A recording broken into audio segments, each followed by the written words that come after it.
siang semua teman-teman. Perkenalkan, nama saya Yeremias Devrianadun. Saya dari Universitas Katolik Indonesia Santo Paulus Surteng. Saya dari jurusan keperawatan.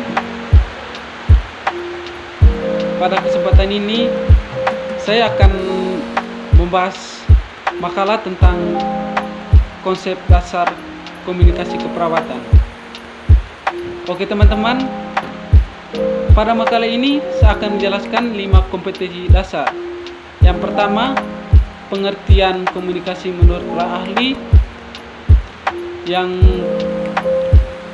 kedua, tujuan komunikasi. Yang ketiga, unsur-unsur komunikasi. Yang keempat, bentuk-bentuk komunikasi. Yang kelima, faktor yang mempengaruhi komunikasi. Dan yang keenam, hambatan dalam komunikasi. Oke teman-teman, yang pertama saya akan menjelaskan pengertian komunikasi menurut para ahli.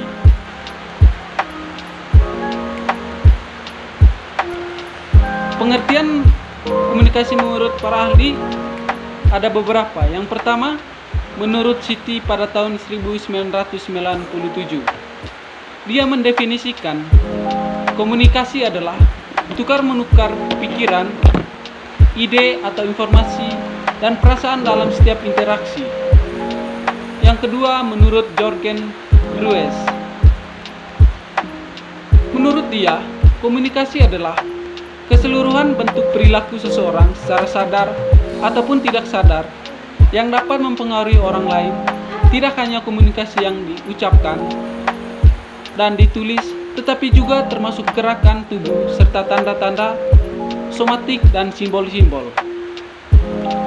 Yang ketiga, menurut Harjana, sebagaimana dikutip oleh Endang Lestari, secara etimologis, komunikasi berasal dari bahasa Latin yaitu cum, sebuah kata depan yang artinya sama atau dengan sama dengan, dan kata unus, sebuah kata bilangan yang berarti satu.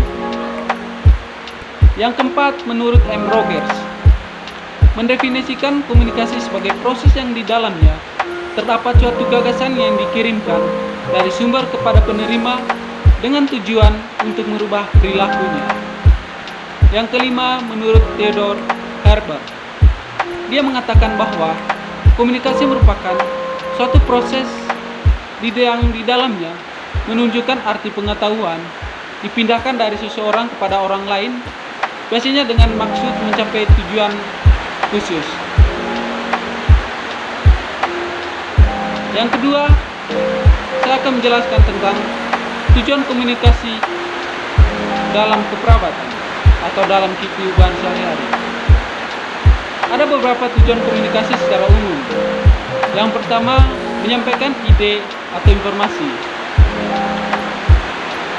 Kalau kita melakukan komunikasi dengan orang lain, tujuan utamanya adalah sampainya saat kita atau dapat dipahami apa yang ada dalam pikiran kita atau ide kita kepada lawan bicara. Dengan demikian, ada satu kesamaan ide antara apa yang ada dalam pikiran komunikator dan komunikan.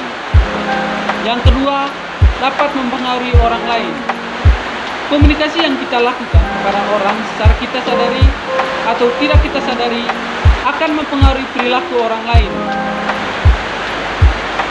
Secara sadar, jika kita berkomunikasi untuk tujuan membantu seseorang, kita berharap orang yang kita motivasi akan melakukan hal yang sesuai dengan yang kita inginkan. Secara kita tidak sadari, jika pada saat kita memotivasi menunjukkan wajah yang serius, kita akan membuat lawan bicara antusias untuk mendengarkan dan memperhatikan apa yang kita sampaikan kepada dirinya. Yang ketiga, mengubah perilaku orang lain. Komunikasi bertujuan mengubah perilaku. Maksudnya, jika kita berbicara dengan orang lain, berbeda dengan norma yang ada dan yang kita inginkan. Keempat, memberikan pendidikan. Komunikasi ini sangat bermanfaat bagi pendidikan. Dalam kehidupan sehari-hari, banyak komunikasi dengan tujuan memberikan tujuan pendidikan. Misalnya komunikasi dengan orang tua dengan anaknya. Misalnya komunikasi dengan orang tua dengan anaknya, dosen atau guru dengan murid atau mahasiswa, perawat dengan kliennya. Komunikasi ini dilakukan dengan tujuan agar lawan bicara memperoleh atau mencapai tingkat pengetahuan yang lebih tinggi dan menunjukkan hal-hal yang baik dari sebelumnya. Yang kelima, memahami ide orang lain, di mana jika seseorang menjelaskan idenya, kita harus mencermati dan harus mengerti dengan ide yang dikemukakannya.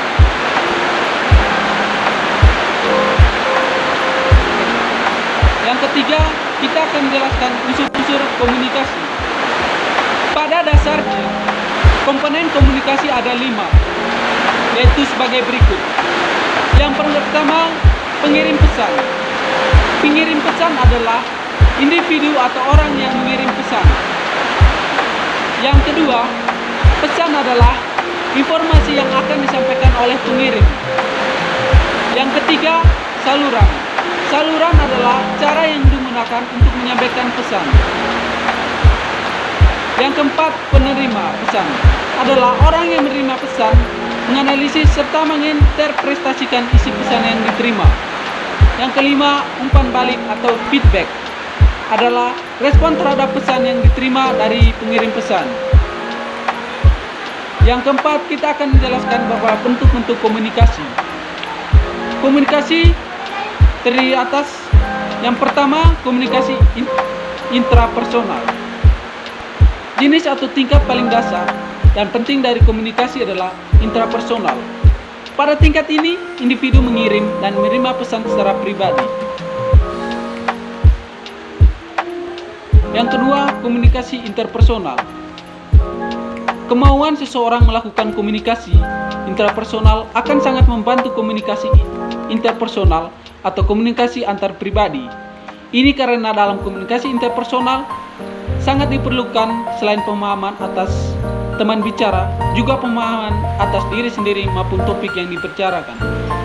Yang ketiga, komunikasi kelompok. Komunikasi kelompok merujuk pada komunikasi yang dilakukan sekelompok orang kecil. Kelompok sendiri merupakan sekumpulan orang yang mempunyai tujuan bersama, yang berinteraksi satu sama lain untuk mencapai tujuan bersama dan saling mengenal satu sama lain. Yang keempat, komunikasi publik.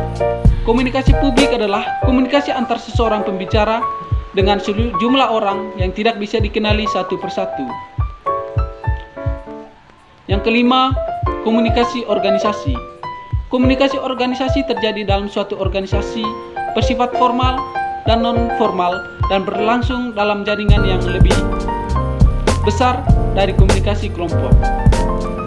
Yang keenam, komunikasi massa. Komunikasi massa adalah komunikasi yang menggunakan media cetak maupun elektronik yang dikelola sebagai lembaga atau orang yang dilembagakan, yang ditujukan kepada sejumlah besar orang yang tersebar, anonim, heterogen. Yang kelima, kita akan menjelaskan faktor-faktor yang mempengaruhi komunikasi. Yang pertama, komunikator. Komunikator adalah seseorang yang mengirimkan pesan. Seseorang komunikator harus menunjukkan penampilan yang baik, sopan, menarik, serta berwibawa dan tidak sombong. Di samping itu harus mempunyai pengetahuan yang memadai, menguasai materi, dan memahami bahasa yang digunakan lawan atau language misteri.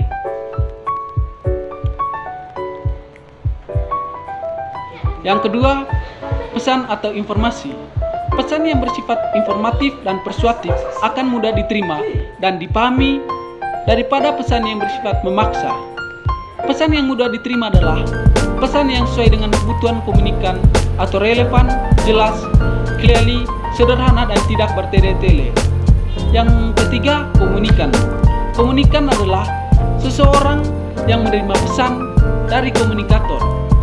Seseorang komunikan harus mempunyai penampilan atau sikap yang baik, sopan, serta tidak sombong. Seseorang komunikan yang berpenampilan acak-acakan berarti tidak menghargai diri sendiri dan orang lain. Yang keempat, umpan balik. Komunikasi efektif jika komunikan memberikan umpan balik yang sesuai dengan pesan yang disampaikan. Umpan balik penting bagi komunikator karena sebagai salah satu tolak ukur keberhasilan komunikasi. Mengerti atau tidaknya komunikan terhadap isi pesan yang disampaikan oleh komunikator dapat dilihat dari bagaimana komunikan memberikan umpan balik.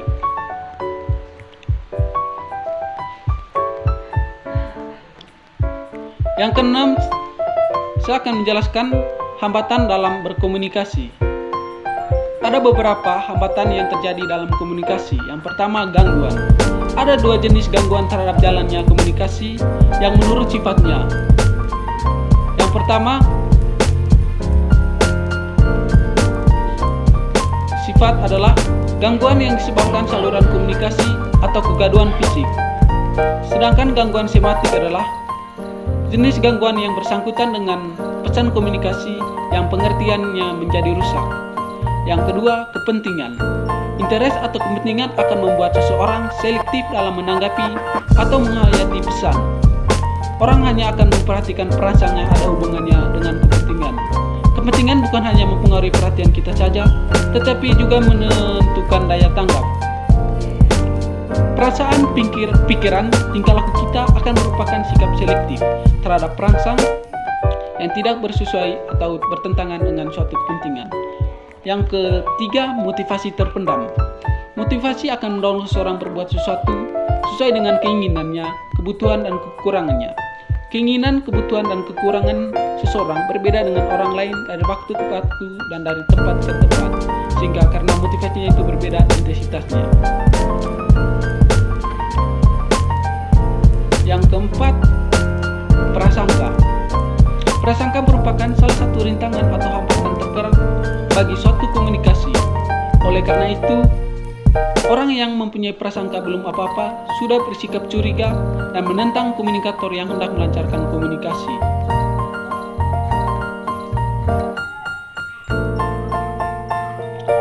Oke, yang terakhir, penutup.